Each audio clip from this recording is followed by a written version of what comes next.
Hello, नमस्कार, आदाब, सत श्री अकाल and good afternoon to all of you. जो भी लोग मुझे सुन रहे हैं, मेरा नाम उत्कर्ष सिंह है और मैं हूँ टारगेट गुरुकुल से। हम बेसिकली बीए थर्ड सेमेस्टर का पेपर डिस्कस कर रहे हैं, प्रीवियस ईयर क्वेश्चन। इसी कड़ी में आज हम हिस्ट्री के 202 हमने डिस्कस कर रहे हैं। ठीक है, कब का पेपर है? 22-23 का पेपर है।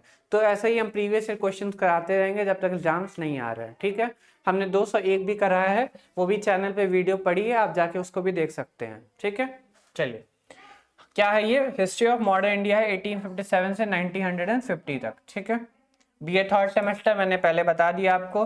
चलिए वीडियो को स्टार्ट करते हैं, बहुत ज़्यादा टाइम ना लेकर के। देखिए, 3 लोग के बारे में आपको बहुत अच्छे से पढ़ना है पेपर 2 के लिए। ठीक है, पेपर 1 में 40 क्वेश्चन होते हैं, पेपर 2 में भी 40 क्वेश्चन होते हैं। आपको 3 लोग के बारे में बहुत अच्छे से पढ़ना है, इनकी पॉलिसीज को पढ़ना है, इनके बारे में जितनी ज़्यादा से ज़्यादा इन्फॉर्मेशन आप कलेक्ट कर सके या एक या 1.5 पन्ने का नोट्स बना सके तो बहुत अच्छी बात है। ठीक है, देखो कौन कौन है। सबसे पहले है लॉर्ड लिटन। ठीक, फिर है लॉर्ड लिटन हो गया, फिर लॉर्ड रिपन हो गया। ठीक है, फिर है लॉर्ड कर्जन। आपको इनके तीनों के बारे में बहुत डिटेल में पढ़ना है। जो मैक्सिमम क्वेश्चन आज के पेपर में हमें मिलेंगे वो इन्हीं तीनों से हमें मिलेंगे, लॉर्ड लिटन, लॉर्ड रिपन और लॉर्ड कर्जन से। ठीक है, चलो स्टार्ट करते हैं। मेरी एक रिक्वेस्ट है, जो भी लोग इस वीडियो को देखें, अगर आपको वीडियो पसंद आया तो उसको लाइक कीजिएगा, कमेंट कीजिएगा और ज़्यादा से ज़्यादा अपने दोस्तों में इसको शेयर कीजिएगा। ठीक है, चलो पहला क्वेश्चन देखते हैं। इल्बर्ट बिल विवाद किस गवर्नर जनरल के काल से संबंधित है? तो ये किसके काल से संबंधित है? लॉर्ड रिपन के काल से संबंधित है। किसके काल से संबंधित है? लॉर्ड रिपन के काल से। ठीक है, इसको व्हाइट रिवोल्ट भी कहा जाता है।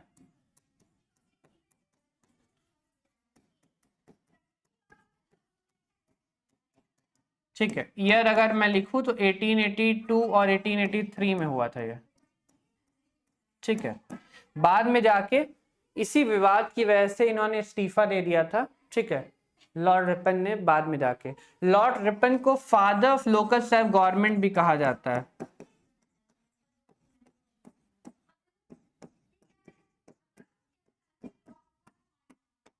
ठीक, चलो ये बेसिकली था क्या, white revolt, Albert bill controversy.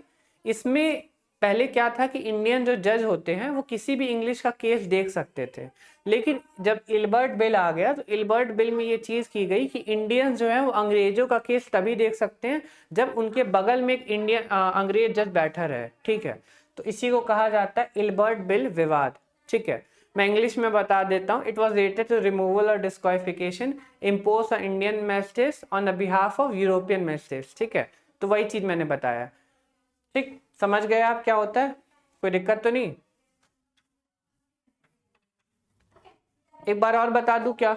Ilbert bill विवाद बहुत मशहूर घटना है, इल्बर्ट बिल विवाद बहुत ज्यादा मशहूर घटना है। चलो कोई बात नहीं, अगर आप कहोगे तो मैं एक बार और समझा दूंगा। फिर से एक बार बता देता हूँ। ठीक है, मुझे लगा बहुत लोग नहीं समझे हैं।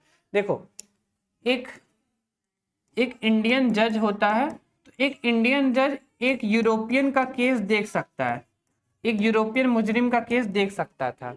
लेकिन इल्बर्ट बिल विवाद जब आया तो कहा गया कि एक इंडियन जज एक यूरोपियन का केस तभी देख सकता है जब एक यूरोपियन जज उसके साथ क्या हो, बैठा रहे। ईजे लिखा है, आईजे इंडियन जज, ईजे मतलब यूरोपियन जज। तो जब वो एक यूरोपियन जज उसके साथ बैठा रहे तभी वो एक यूरोपियन का केस देख सकता है, नहीं तो इंडियन जज के पास ये राइट नहीं है कि वो उसका केस देख सके। इसी को कहा जाता है इल्बर्ट बिल कंट्रोवर्सी। चलो, मुझे लगा समझाना जरूरी है तो मैं समझाया, नहीं तो मैं समझाता भी नहीं। रेलवे बोर्ड का गठन कब किया गया? तो रेलवे बोर्ड का गठन सभी लोग जानते हैं 1905 में किया गया। ठीक है, कर्जन द्वारा गठित रेल आयोग के अध्यक्ष कौन थे? तो 1905 में गठन किया गया। इसके अध्यक्ष कौन थे? इसके अध्यक्ष थे थॉमस रॉबर्टसन। कौन थे? सर थॉमस रॉबर्टसन, बहुत फेमस इंसान है। ये क्वेश्चन हमेशा आता है, ये दोनों क्वेश्चन ही हमेशा आता है। ठीक है, चलो, कर्जन ने रेल आयोग का गठन कब किया? रेल आयोग, रेलवे कमीशन का गठन 1901 में किया। किस ईयर में किया? 1901 में किया। आपको दिख तो रहा है ना स्क्रीन पे? हाँ दिख रहा है। चलो, 1878 में वेनेकुलर प्रेस एक्ट को किसने रद्द कर दिया? ठीक है। 1878 में वर्नाक्युलर प्रेस एक्ट लेकर आया था लॉर्ड लिटन, इसको रद्द कर दिया लॉर्ड रिपन ने। ठीक है, आगे आपसे ईयर पूछेगा किस ईयर में 1882 में इसको रद्द किया। ठीक है, आगे आपसे क्वेश्चन में ईयर भी पूछेगा किस ईयर लॉर्ड रिपन ने इसको रद्द किया। किस ईयर लागू किया, 1878 में लागू किया, और किस ईयर खत्म किया गया, 1882 में खत्म किया गया। ठीक है, होता क्या था, जो डीएम होते थे, ठीक है, डीएम्स को पावर दी गई कि अगर कोई भी लोकल लेवल न्यूज़पेपर्स कोई चीज छापता है तो पहले वो आपके पास जाएगा। ठीक है, अगर आपने उस पर कुछ ऑब्जेक्शन उठा दिया, डिमांड कर दिया कि ये गलत है, तो वो वहीं रोक दिया जाएगा। इसी को बोलते हैं वर्नाक्युलर प्रेस एक्ट। वर्नाक्युलर का मतलब होता है लोकल लैंग्वेजेस या ट्रेडिशनल लैंग्वेजेस। ठीक है, चलो 2 क्वेश्चन एक साथ देख लेते हैं। नवीन प्रत्याभूति व्यवस्था में कितने प्रतिशत ब्याज की गारंटी दी गई और पुरानी प्रत्याभूति व्यवस्था में कितनी % की गारंटी दी गई। तो न्यू गारंटी सिस्टम पूछा गया है आपसे और ओल्ड गारंटी सिस्टम पूछा गया है। ये रेलवेज में इंटरेस्ट के बारे में है। रेलवेज में इन्वेस्टमेंट आप करते हैं तो आपको कितना % इन्वेस्टमेंट मतलब मिलेगा, इंटरेस्ट मिलेगा। ठीक है, उसके बारे में ये है। तो अगर आपने रेलवे में कुछ इन्वेस्ट किया, कुछ पैसे इन्वेस्ट किए, तो आपको कितना इंटरेस्ट मिलेगा। तो वही क्वेश्चन है कि न्यू गारंटी सिस्टम और ओल्ड गारंटी सिस्टम में कितना % इंटरेस्ट है। ठीक है, तो अगर न्यू गारंटी सिस्टम के बारे में बात किया जाए तो न्यू गारंटी सिस्टम में 2.5% इंटरेस्ट है, और ओल्ड गारंटी सिस्टम की बात की जाए तो ओल्ड गारंटी सिस्टम में 5% है। ठीक है, आप चेक कर लीजिएगा, आप मास्टर्स करेंगे, एक पेपर होता है इकोनॉमिक्स या मॉडर्न इंडिया, तो ये दोनों चीजें आप बहुत डिटेल में पढ़ेंगे उसमें। ठीक है, चलो कर्जन द्वारा गठित विश्वविद्यालय आयोग का अध्यक्ष कौन था। 1902 में हुआ, फिर बाद में 1904 में इंडियन यूनिवर्सिटी कमीशन आया। तो 1902 में जो कमीशन आया उसको कहते थे रैले कमीशन। रैले कमीशन का चेयरमैन कौन था, थॉमस रैले। कौन थे, सर थॉमस रैले, इसको कहते थे रैले कमीशन। ठीक है, इसमें 2 इंडियन मेंबर्स थे बेसिकली, इसीलिए बहुत ज्यादा फेमस था। 2 इंडियन मेंबर्स को इसमें इंक्लूड किया गया। हाँ, तो 2 कर्जन द्वारा गठित विश्वविद्यालय आयोग का अध्यक्ष कौन था। ठीक है, तो 2 लोग इसमें थे, अध्यक्ष थॉमस रैले थे। थॉमस रैले ने कमेटी बनाई, उसमें पहली बार 2 इंडियंस हुए। एक थे, पहले थे सर गुरदास बैनर्जी, दूसरे थे सैयद हुसैन बिलग्रामी। ठीक है, बाद में 1917 में एक सैडलर कमीशन होगा, उसमें भी 2 इंडियन मेंबर होंगे, एक आशुतोष मुखर्जी होंगे, एक जियाउद्दीन अहमद साहब होंगे। ठीक है, चलो आगे बढ़े। चाहो तो 2 नाम लिख लो अगर पूछ लिया जाए क्वेश्चन तो। ठीक है, चलो भारत में सर्वप्रथम रेल सेवा किस कंपनी ने प्रारंभ की। एजुकेशन कमीशन से रिलेटेड था रैले कमीशन, तो किसने किया, ग्रेट इंडियन पेनिनसुलर रेलवे ने किया। ठीक है, ऐसे क्वेश्चन पीसीएस में भी आते हैं बहुत ज्यादा। हंटर शिक्षा आयोग का गठन किसके कार्यकाल में हुआ था। तो हंटर शिक्षा आयोग कब आया, आपको ईयर याद होना चाहिए, 1882 में आया। तो 1882 में भारत का वॉइसरॉय कौन था, यही थे लॉर्ड रिपन थे। ईयर कौन सा था, 1882 था। ठीक है, 1880 से लेकर 1884 तक ये रहे थे। ठीक, द्वितीय कारखाना अधिनियम कब लागू किया गया। द्वितीय कारखाना अधिनियम लागू किया गया 1891 में। कौन इस समय था, वॉइसरॉय भारत का लॉर्ड लैंडसोन थे। ठीक है, अब आपको ये पता होना चाहिए कि इसमें क्या क्या चीजें हुई सेकंड फैक्ट्री कमीशन में। ठीक है, आपको ये भी पता होना चाहिए। ठीक है, तो क्या क्या चीजें इसमें थी आपको ये भी पता होना चाहिए। जैसे इसमें वीकली हॉलीडे के लिए कहा गया, इसमें हाफ एन आवर के ब्रेक के बारे में कहा गया। ठीक है, इसमें बच्चों को 9 से 19 साल के बच्चों को इसमें काम करने के लिए कहा गया कि वो 7 आवर्स तक काम करेंगे, मैक्सिमम 7 आवर्स से काम करेंगे, 7 आवर्स से ज्यादा नहीं करेंगे। तो द्वितीय में क्या कहा गया, फर्स्ट फैक्ट्री कमीशन में क्या कहा गया, आपको ये भी पता होना चाहिए। इसके साथ साथ आपको ईयर भी पता होना चाहिए किस ईयर में गठित किया गया था। ठीक है, तो ये 1891 में किया गया। कोई दिक्कत अभी तक नहीं। भारत सरकार अधिनियम 1919 को किस नाम से जाना जाता है, सभी लोग जानते हैं उसको, मॉन्टेग्यू चेम्सफोर्ड सुधार के नाम से जाना जाता है। मॉन्टेग्यू क्या थे, सेक्रेटरी ऑफ स्टेट थे इंडिया के, और चेम्सफोर्ड क्या थे, भारत के वॉइसरॉय थे। ठीक है, तो सेक्रेटरी ऑफ स्टेट बड़ा पोजीशन है, वॉइसरॉय छोटा पोजीशन, इसलिए सेक्रेटरी ऑफ स्टेट को पहले लिखा गया है, मॉन्टेग्यू चेम्सफोर्ड रिफॉर्म। ठीक है, चलो कलकत्ता विश्वविद्यालय किस शैक्षिक रिपोर्ट के माध्यम से अस्तित्व में आया? तो ये आया वुड्स एजुकेशन डिस्पैच के माध्यम से, ठीक है। 1854 में वुड्स एजुकेशन डिस्पैच आया, जिसको मैग्ना कार्टा भी कहा जाता है इंडियन एजुकेशन सिस्टम का, उसमें आया वुड्स डिस्पैच, ठीक है। तो कलकत्ता विश्वविद्यालय उसमें आया, बॉम्बे यूनिवर्सिटी आया, कैलकाटा यूनिवर्सिटी आया और मद्रास यूनिवर्सिटी आया। 3 जगह यूनिवर्सिटी खोले गए, बॉम्बे, कलकत्ता और मद्रास। और इन तीनों में ये चीज कही गई कि इन तीनों में जो पढ़ाई होगी वो लंदन यूनिवर्सिटी के बिहाफ पे होगी। जैसे लंदन यूनिवर्सिटी में पढ़ाई होती है वैसे ही उसी टाइप का जो सिस्टम होगा, करिकुलम होगा, वो यहाँ पे लाया जाएगा, ठीक है। ये भी क्वेश्चन पीसीएस में पूछे जाते हैं ऐसे टाइप के क्वेश्चन, ठीक। कर्जन ने किसके नेतृत्व में सिंचाई आयोग का गठित किया? बहुत बढ़िया क्वेश्चन है, सुनिएगा। कर्जन ने किसके नेतृत्व में किया? तो मैकडोनाल्ड साहब थे, एंथनी मैकडोनाल्ड पूरा नाम था इनका, इनकी अध्यक्षता में इसको गठित किया था, ठीक है। 1901 की घटना है, ठीक है। देखो 4 शिक्षा कमीशंस के बारे में हम बात करने वाले हैं यहाँ पे, 4 फेमाइन्स कमीशंस के बारे में। यहाँ मैं नाम लिख दे रहा हूँ 4 फेमाइन्स कमीशंस का, ठीक है। आप इसको भी नोट कर लिएगा, लिखने में बहुत टाइम जाता है इसलिए वीडियो थोड़ी बड़ी होती है। कई बार लोग बोलते हैं कि वो सर वीडियो इतनी बड़ी है, तो मैं बहुत सारी चीजें लिखवाता हूँ जो बहुत इंपॉर्टेंट होता है, इसीलिए वीडियो बहुत ज्यादा लंबी बन जाती है। देखो यहाँ पे पहला जो है वो कैंपबेल का है, जॉर्ज कैंपबेल इनका पूरा नाम था। इसको गठित किया गया था 1866 में, इसको गठित किया गया था, ठीक है। दूसरा है ये है सर रिचर्ड स्ट्रैचे का, ठीक है। इसको 1880 में गठित किया गया था, ठीक है। तीसरा है उसका नाम है लायल कमीशन। लायल कमीशन को गठित किया गया था 1897 और 98 में, 1897 और 98 में इसको गठित किया गया था, ठीक है। और जो चौथा है, चौथा क्या है? चौथा है आपका मैकडोनाल्ड, यही वाला है मैकडोनाल्ड, और ये गठित किया गया था, मैंने कौन सा ईयर बताया आपको, 1900 और 1901 में, ठीक है। आपको ये चारों याद होने चाहिए, किसी का भी ईयर पूछ सकता है और आपसे ये भी पूछ सकता है कि ईयर के अलावा कौन से किसके कार्यकाल में हुआ, क्या नाम था उसका, फेमाइन कमीशन का। अब इस फेमाइन कमीशन में क्या चीजें थी वो आप नहीं पढ़ेंगे, आपको इतना पढ़ना है किस ईयर में गठित किया गया, ठीक है। एक बार इसका स्क्रीनशॉट ले लीजिएगा और इसको याद रख लीजिएगा प्लीज, ठीक है। कोई चारों में से कोई भी क्वेश्चन एग्जाम में आ सकता है, यही कारण है वीडियो थोड़ी लंबी बन जाती है। चलो नेक्स्ट, मैं चाहता हूं कि जो भी लोग मुझसे पढ़ें, देखो क्वेश्चन क्या है, बहुत अब मैंने क्वेश्चन पेपर देखना स्टार्ट किया तो मुझे पता चलता है कि प्रीवियस ईयर क्वेश्चन से क्वेश्चंस आते हैं लेकिन बहुत अभी तक कम आ रहे हैं, ठीक है। तो आपको क्या होना चाहिए, आपको वाइड एस्पेक्ट से बहुत सारी चीजें पता होनी चाहिए। एक चीज आप पता लगा करके नहीं एग्जाम में जा सकते, एमसीक्यू नहीं मार सकते, इसी हिसाब से मैं आपको बहुत सारी चीजें बताता हूँ उस पर्टिकुलर चीज से रिलेटेड। चलो, भारत में नियमित जनगणना किसके कार्यकाल में हुई? तो नियमित जनगणना लॉर्ड रिपन के कार्यकाल में हुई।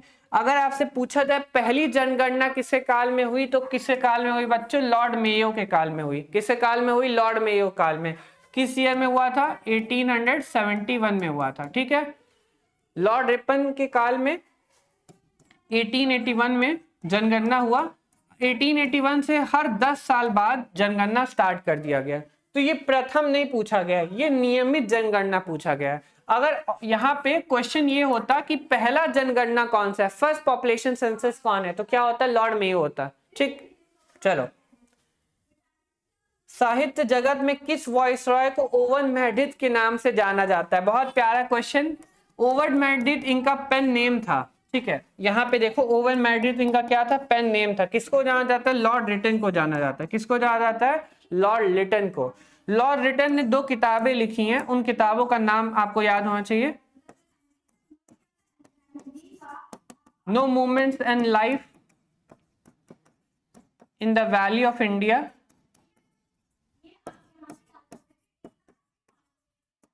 No movements and life in the valley of India, पहली इनकी किताब है लॉर्ड लिटन की, ठीक है। और एक और किताब है the last tempest of India, the last tempest of India. इनकी दोनों किताब लिख लो, अगर ये क्वेश्चन पूछ लिया जाए एग्जाम में ये दोनों किताबें किसने लिखी हैं, तो किसने लिखी है? लॉर्ड लिटन ने लिखी हैं। No movements and life in the valley of India और the last tempest of India. ठीक है, लिख लेना यार जरूर से। चलो, किस वायसरॉय ने सिविल सेवा के लिए निर्धारित अधिकतम आयु घटाकर 21 वर्ष से 19 वर्ष कर दी? ठीक है, तो 19 वर्ष किसने कर दी? लॉर्ड लिटन ने कर दी। ठीक है, लॉर्ड रिपन ने फिर से उसी को 21 ईयर्स कर दिया। लॉर्ड रिपन आए तो 1882 में उन्होंने फिर से उसको 21 ईयर्स कर दिया। तो 19 ईयर्स में आपको यहाँ पे ग्रेजुएट हो जाना चाहिए। ठीक है, अब 19 साल में लोग ग्रेजुएट होते हैं कि नहीं? उस समय होते थे। ठीक है, चलो, उस समय 11th-12th क्लास नहीं हुआ करती थी, 11th-12th क्लास बाद में आया सैडलर आयोग कमीशन के गठन के बाद। द्वितीय अकाल आयोग का अध्यक्ष कौन था? अब देखो यहाँ पे क्वेश्चन में बहुत कंफ्यूजन है। यहाँ पूछा गया है द्वितीय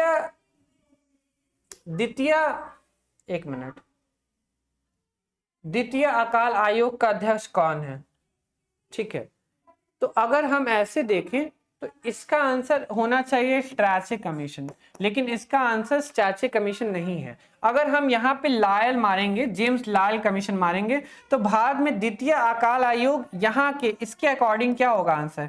1897 है। द्वितीय अकाल आयोग 1897 1898 है। तो इसके अनुसार जो आंसर स्ट्रैचे वाला है वो गलत हो जाएगा, स्ट्रैचे नहीं होगा। क्या होगा? सर जेम्स लायर का होगा। ठीक है, जेम्स लायर का सबको पता है 1897-98 में आया। ये थर्ड है, लेकिन यहाँ क्वेश्चन में द्वितीय लिखा हुआ है। ठीक है, तो ऊपर नीचे पढ़ लेना क्या पूछा हुआ है, किसके बारे में पूछा है। ये लायल के बारे में पूछा है, जेम्स लायल। यहाँ अगर आप मारोगे तो 1897 हो जाएगा। ठीक है, स्ट्रैचे कब आया था? जो दूसरा था स्ट्रैचे तो 1880 में आया था। 1880 यहाँ पे ऑप्शन है ही नहीं कहीं। ठीक, एक बार नीचे देख लेना। निम्नलिखित में से किस अधिनियम द्वारा प्रांतों को स्वायत्त प्रदान की गई? कंप्लीट ऑटोनॉमी कब दी गई प्रोविंसेस को? ये क्वेश्चन पूछा गया। तो कब दिया गया? गवर्नमेंट ऑफ इंडिया 1935 में दिया गया था। ठीक है, चलो चलिए, निम्नलिखित में से किसे भारतीय शिक्षा का मैग्ना कार्टा कहा जाता है? चार्ल्स वुड डिस्पैच कहा जाता है, जो 1854 में आया, उसको क्या कहा जाता है? भारत का मैग्ना कार्टा कहा जाता है। चलो नेक्स्ट क्वेश्चन, जम्मू कश्मीर का भारत में विलय कब हुआ? तो जम्मू कश्मीर का भारत में विलय सभी जानते हैं 26 अक्टूबर 1947 में हुआ। ठीक, जम्मू कश्मीर के भारत में विलय के समय वहां का शासक कौन था? सभी जानते हैं महाराजा हरि सिंह थे वहां के शासक। कौन था? महाराजा हरि सिंह थे। ठीक है, नेक्स्ट, हैदराबाद का भारत में विलय कब हुआ? तो हैदराबाद का विलय भारत में 14 सितंबर 1948 को हुआ था।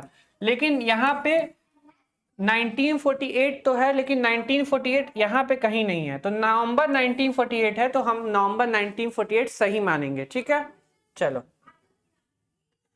निम्नलिखित में से किसे भारत का बिस्मार्क कहा जाता है? निम्नलिखित में से किसे भारत का बिस्मार्क कहा जाता है? क्योंकि जो भारत के जितने स्टेट्स हैं उसको इंटीग्रेट करने का काम किया सरदार वल्लभ भाई पटेल ने, इसीलिए इनको क्या कहा जाता है? भारत का बिस्मार्क कहा जाता है। Bismarck of India Sardar Patel को माना जाता है। ठीक है, चलो, 1909 के भारतीय परिषद अधिनियम के लागू होने के समय भारत का सचिव कौन था? सेक्रेटरी ऑफ स्टेट कौन था? इसका नाम क्या है? मॉल्ले मिंटो रिफॉर्म है। तो मॉल्ले क्या होंगे? सेक्रेटरी ऑफ स्टेट होंगे। मिंटो क्या होंगे? वाइसरॉय होंगे। तो लॉर्ड कौन था? लॉर्ड मॉल्ले थे। ठीक है, मॉल्ले मिंटो रिफॉर्म। मैंने आपको याद करने का तरीका बताया। पहला जो होगा वो सेक्रेटरी ऑफ स्टेट होगा, दूसरा जो होगा वो वाइसरॉय होगा भारत का। ठीक, चलो, कर्जन ने पुलिस सुधार हेतु किसकी अध्यक्षता में आयोग गठित किया? बहुत फेमस क्वेश्चन है। किसके आयोग में किया? Andrew phasor, sir Andrew phasor के नेतृत्व में पुलिस कमीशन का गठन किया था। ठीक, चलो, वर्नाकुलर प्रेस एक्ट को कब रद्द किया गया? तो वर्नाकुलर प्रेस एक्ट को रद्द किया लॉर्ड रिपन ने। किस ईयर में रद्द किया? 1882 में। ठीक है, किस ईयर में? 1882 में। स्ट्रैचे आयोग 1880 में आया था, मैंने पढ़ाया, सर रिचर्ड स्ट्रैचे लेकर आए थे। ये किससे संबंधित था? फेमाइन से या अकाल से संबंधित था। ठीक, चलो 1906 में मुस्लिम लीग की स्थापना कहाँ हुई थी? तो 1906 में मुस्लिम लीग की स्थापना हुई थी ढाका में। ठीक है, पहला ढाका में हुआ था, ठीक है, फिर कराची में हुआ, फिर दिल्ली में हुआ। इनके जो अलग अलग वो सेशंस होते हैं वो, तो 1906 में जब पहली बार हुआ था, 1906 में ढाका में हुआ था, 1907 में कराची में हुआ था और 1908 में दिल्ली में हुआ था। ठीक है, चाहो तो ये भी लिख लेना यार, पता चले किसी दिन एग्जामिनर का दिमाग घूम जाए, ऐसा भी क्वेश्चन पूछ ले तो क्या होगा। मुस्लिम लीग का पहला अध्यक्ष कौन था? अगर आपसे फाउंडर पूछा जाए मुस्लिम लीग का तो नवाब समीउल्लाह होंगे, संस्थापक पूछा जाए, लेकिन पहला प्रेसिडेंट पूछा गया, अध्यक्ष पूछा गया है, तो पहला अध्यक्ष कहीं भी आप देखोगे तो आगा खान को ही माना जाता है। किसको माना जाता है? आगा खान को माना जाता है। नवाब समीउल्लाह खान जो थे वो दक्कन के क्या थे? नवाब हुआ करते थे, वहां के राजा थे। ठीक, चलो मॉन्टेग्यू चेम्फर रिपोर्ट निम्नलिखित में से किस अधिनियम का आधार है? मैंने बताया है, सब जानते हैं, भारत सरकार अधिनियम 1919 इसका आंसर होगा। ठीक, चलो मॉन्टेग्यू चेम्फर प्रस्ताव किससे संबंधित था? कॉन्स्टिट्यूशनल रिफॉर्म से संबंधित था, सभी जानते हैं, संवैधानिक सुधार से संबंधित था। ठीक, लॉर्ड मैकाले निम्नलिखित में से किससे संबंधित था? लॉर्ड मैकाले अंग्रेजी शिक्षा से संबंधित था, सभी जानते हैं। ठीक है, 1835 ने एक मैक्यूले माइन्यूट लाया था, वो इसी ने लाया था, मैकाले माइन्यूट। ठीक, अब मैकाले माइन्यूट क्या होता है वो हम आपको एजुकेशन कमीशन में पढ़ाएंगे। इसने डाउनवर्ड फिल्ट्रेशन थियरी भी लेकर आया था Lord Macaulay. Downward filtration theory के अलावा इसने ट्रिकल डाउन अप्रोच भी लेकर आया था। ये सब कौन लेकर आया था? लॉर्ड मैकाले लेकर आया था। हाँ ना बोलते रहो मुझसे। चलो, राष्ट्रीय शिक्षा परिषद की स्थापना किस ईयर की गई? 15 अगस्त 1906 को की गई। देखो यहाँ पे 1906 लिखा है बस। ठीक है, कब किया गया? 15 अगस्त 1906 में किया गया। स्वदेशी मूवमेंट के टाइम में किया गया था। ठीक है, याद है कि नहीं याद है सबको? चलो 36 क्वेश्चन है, 40वें क्वेश्चन तक ही है, बहुत छोटा सा है। ठीक है, शिक्षा में सुधार के लिए अंग्रेजी सरकार ने सैडलर आयोग की गठन कब किया? तो सैडलर आयोग कब आया? सभी जानते हैं 1917 में सैडलर आयोग आया। सैडलर आयोग में 2 इंडियन मेंबर्स को अपॉइंट किया गया फिर से इस कमेटी में। कौन इंडियन मेंबर्स थे? आशुतोष मुखर्जी साहब थे और जियाउद्दीन अहमद थे। इसके अलावा भारत में आप जो सिस्टम देखते हैं ना 10+2 वाला ना, 10+2 = 12 वाला, मतलब 11-12 जो क्लास है वो इसी कमेटी के गठित होने के बाद आया। 11-12 नहीं तो पहले 11-12 नहीं था, पहले 10th के बाद सीधा ग्रेजुएशन करते थे। ठीक है, मजा आ रहा है कि नहीं आ रहा है मुझे बताते चलो।